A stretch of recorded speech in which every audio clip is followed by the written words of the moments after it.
का कार्य कर रहा हूँ। वहां मैं अकेला रहने के कारण तथा सही गलत का ज्ञान न होने के कारण मुझ में अहंकार की भावना आ गई है, जिसके कारण जाने अनजाने में मेरे माता पिता का अपमान कर देता हूँ। मेरे माता पिता ने आपको गुरु रूप में स्वीकार किया हुआ है। उन्होंने आपके वीडियो मेरे पास भेजे, जिन्हें सुनकर मेरे द्वारा किए गए माता पिता के अपमान को सोच सोच कर अभी ग्लानि सी हो रही है, जिससे मेरा मन अस्थिर है। महाराज, हमें वो तो प्रायश्चित हो गया, जैसे हृदय में जलन हुई ना तो वो पाप कट गया।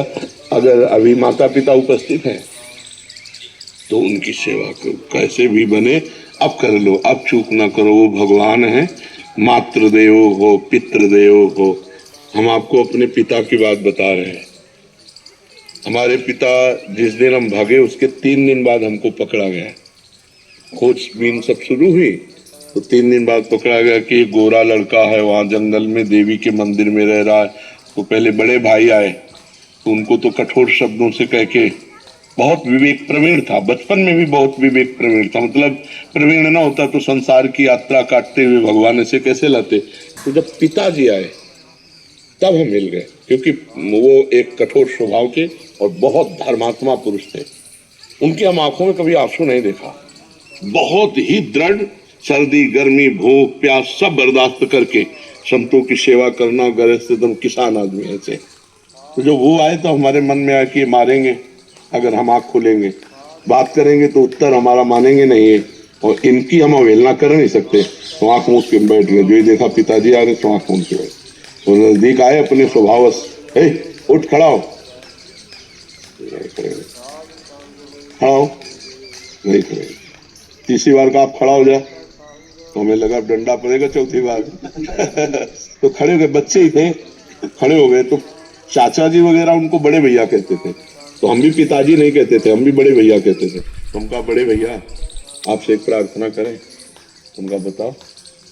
उनका ये जिंदगी भगवान के नाम है, आप चाहे काट डालो ना घर जाएंगे ना आपकी बात मानेंगे।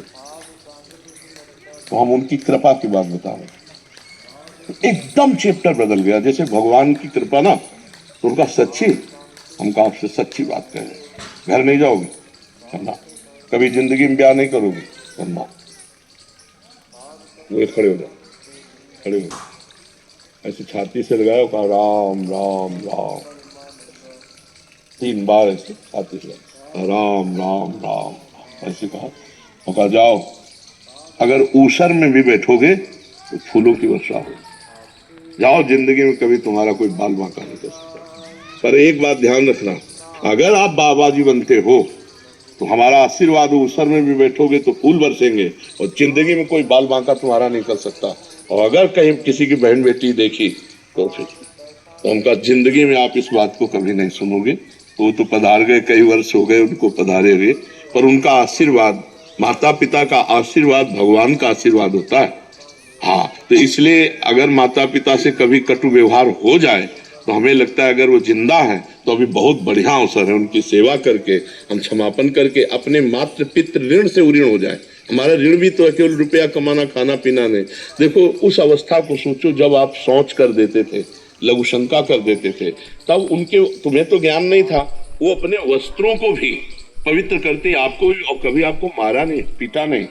जब आप अबोध अवस्था में थे, अब आप बोधवान हुए तो आप उनको कटु वचन बोले, अगर उनकी सेवा ना करें। देखो बूढ़े माता पिता ऐसी स्थिति आ जाती है कि उठना मुश्किल होता है, अपनी सेवा करना मुश्किल होता है। अच्छा, स्वभाव में चिड़चिड़ापन आ जाता है। आप लाख सेवा करोगे, दूसरा कोई आएगा तो आपकी वो निंदा करेंगे कि कुछ सेवा नहीं करता, फिर भी आपको बुरा नहीं मानना।